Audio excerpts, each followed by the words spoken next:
right, so our first question is just what motivated your decision to run for office? All right, thanks.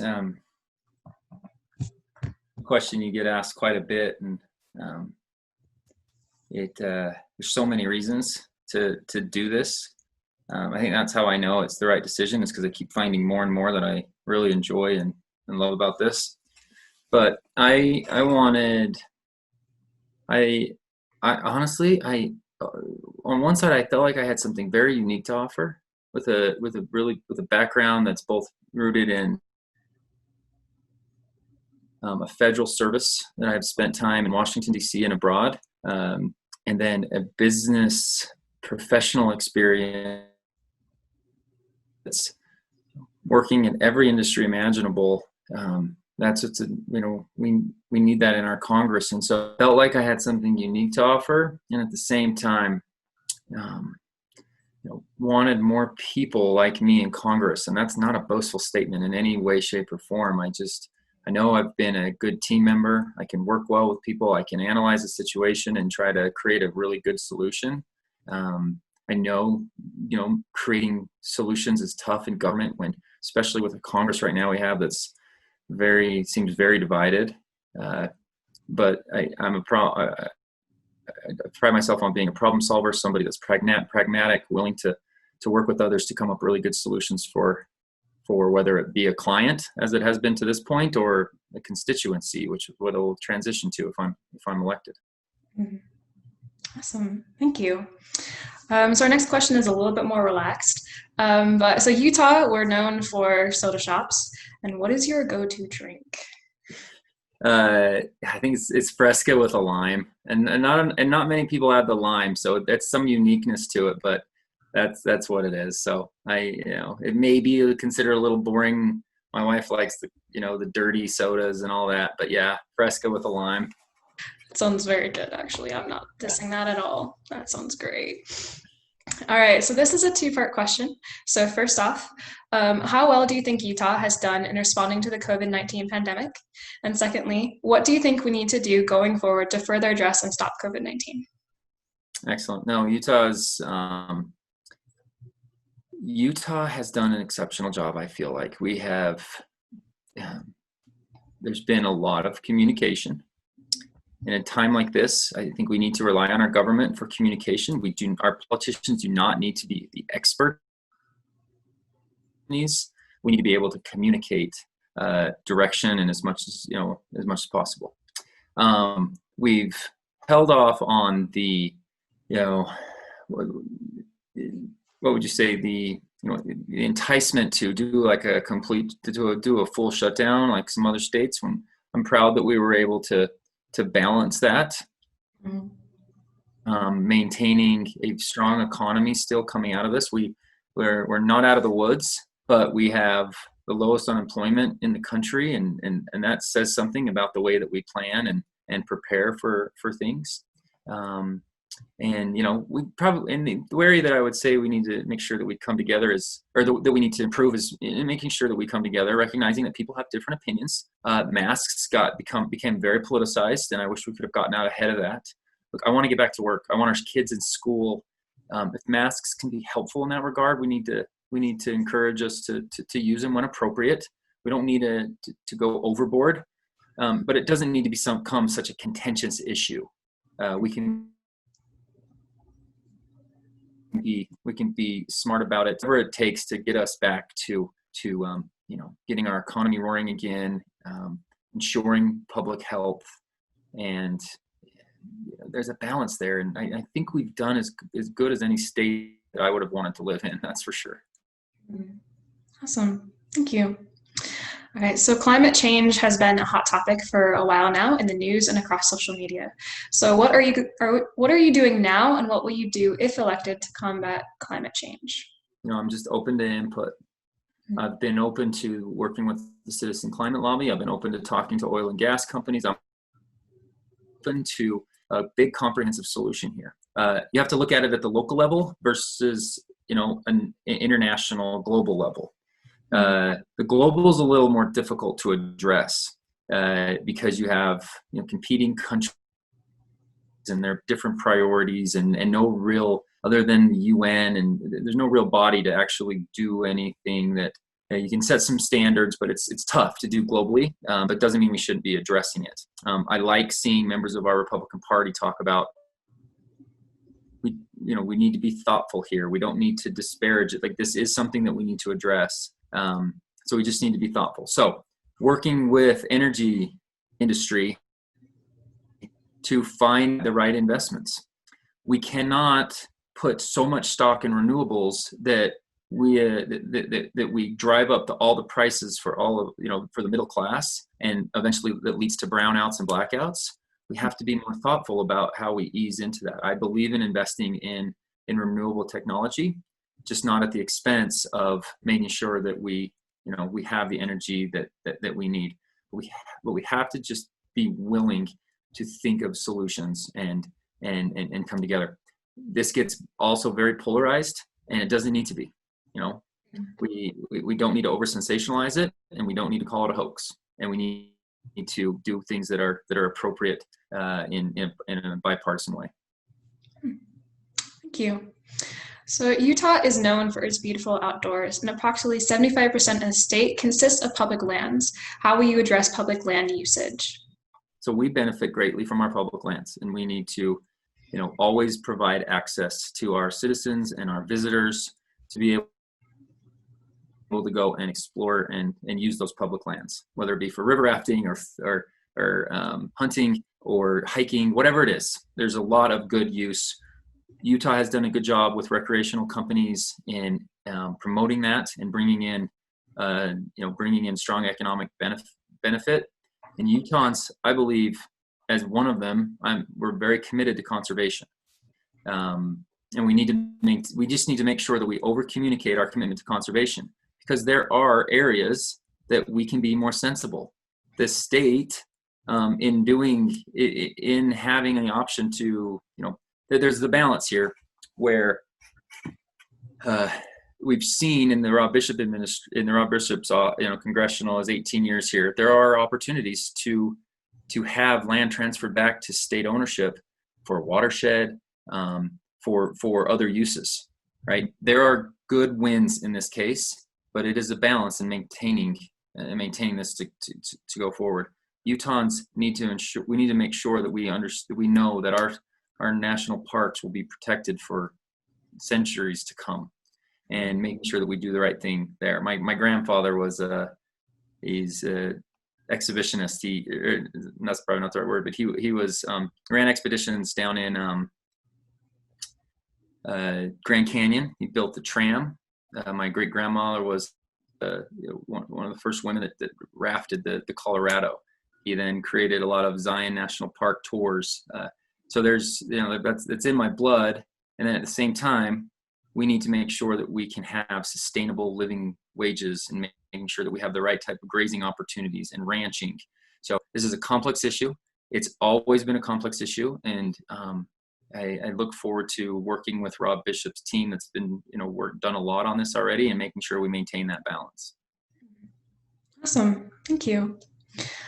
What music, podcast, or audiobooks have you been listening to recently?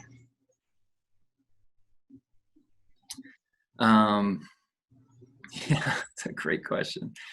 One of the most recent, so I try to listen to books a lot. I'm going to get the name for you if you don't mind. I finished it a little while ago. It was an interesting book on our relationships, our relationship with China, The Shadow War. I listened to that Audible book, The Shadow War. That was pretty good recently. I pull up Dan Crenshaw's podcast every once in a while. Really thoughtful content. He's been somebody that could speak to a broad audience, and really covers a lot of the facts well, and not in a very hyper partisan way. But I'll say one thing: there's something that I subscribe to on a daily basis. It's a daily email that comes that I would encourage a lot of folks to do. It's called The Flip Side. It's a daily newsletter that comes on one topic, and it shows where folks from the right and folks from the left are talking about things. It's encouraging to see a lot of these topics that, where there's an intersection. But I am concerned of an ever polarizing news biased situation in our country. I think that's dangerous. So it's unfortunate that we have to sort of look at both sides to make sure you understand the issue in a 360 way. And that's one of the ways that I've been able to do that. Awesome. All right, so this next question is particularly important to our readers. How will you represent Utah's large college student population? We have to make sure our college educational focus, our higher ed focus, is on jobs of the future. And we need to make sure that we're investing in the right areas for that, because you're making the investment into an institution, and there will be debt that comes from it in many cases, and you need to be ensured that there will, that organization is focused on providing the training jobs that you need for the even the, not even just the future, but even more acutely the post-pandemic, the post-COVID world. So a really strong commitment to education workforce needs, working with industry and encouraging that. So collegiate institutions will engage with, they'll go engage with companies that are in Logan, right? Maloof, Space Dynamics Lab, Icon, all those great companies that are up there. What is it we need to train our students on? There's a ton of new opportunity in aerospace and engineering, and making sure that we're focused in the right areas. And if that means funding goes to ensuring that, that's great. I could say we just cancel all debt and everything's hunky-dory, but we need to fix the fundamental issue in workforce development. And that's something that I've done a lot of work on prior to this role, that if I were to be elected in Congress, and it's something that I'll keep focusing on afterwards, to the extent that I can use my platform to do so. That's great, thank you. So one of the biggest social issues of the past few months has been the racial prejudice and injustice in America. What plans do you have to address racial justice and police reform issues?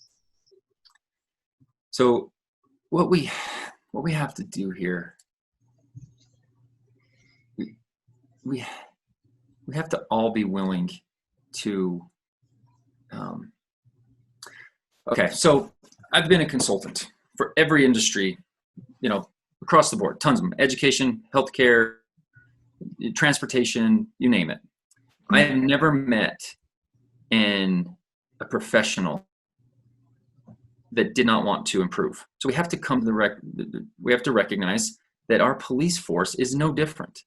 And I believe in a reinvestment in our police force, in improved training, improved funding, and additional body cameras. There's, I don't have the paper with me right now, but there's a commitment to America that the GOP House leadership has put out, talking about our commitment to that. There is reform that needs to take place, and we need to be open to it. As far as accountability, transparency would be key. I can talk about transparency in every single industry. If we had better transparency in pricing and healthcare, we would be able to solve a lot of the problems. So transparency, in my opinion, is never something to shy away from. And but we have to be able to recognize the facts. Let me leave you with let me mention I don't have the quote with me, but openness to improvement. And if all sides can do that, then I think we see a lot of progress. But, and this might be the most important part, right now we're addressing the symptoms. We're not addressing the root cause. The root cause of a lot of what we've seen is not these instances that flare up. They're sad. I was heartbroken with the George Floyd. I'm heartbroken at any one of these situations that it ever comes to this point.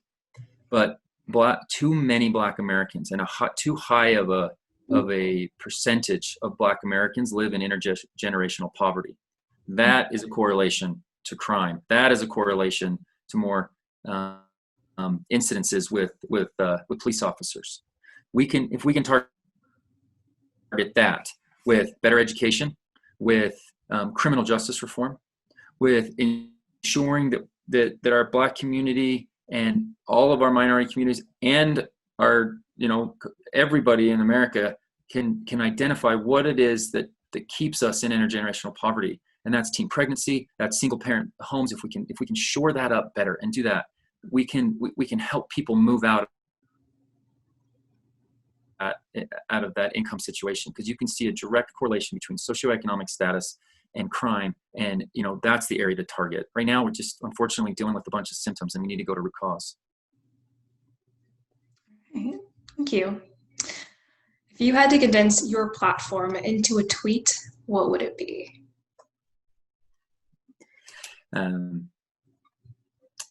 We need to, so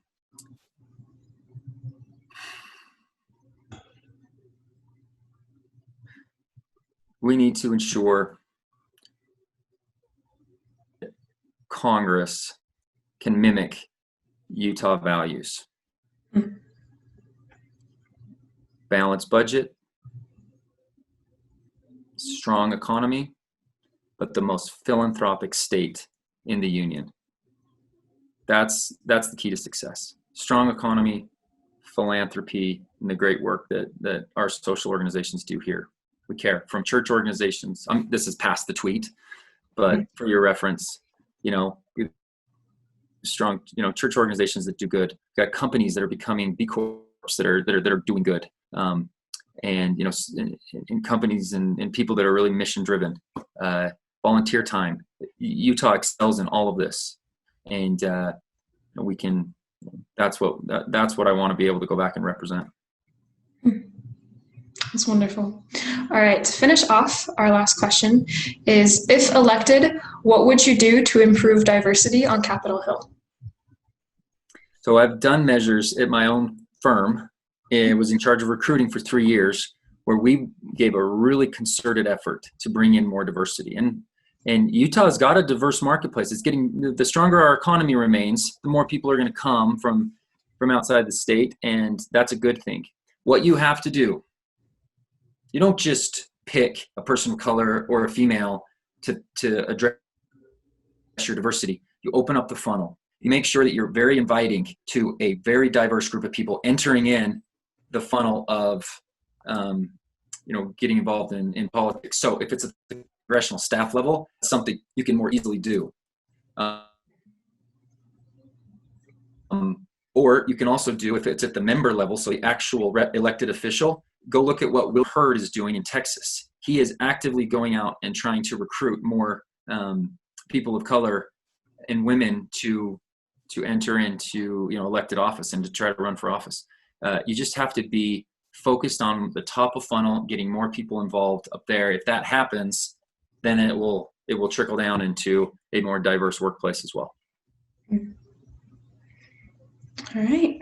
Well, that's all the questions that I have. But thank you so much for meeting with me today. Dara, thank you so much. I'm joining a class in a few weeks to present to a Utah State class. It was a great freshman year. I unfortunately didn't get a chance to play football after my mission, but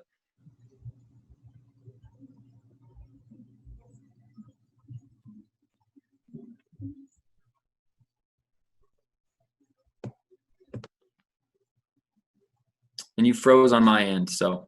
Yeah, I mean, you froze on my end too, but. Okay. Thank you for what you're doing. I appreciate the chat.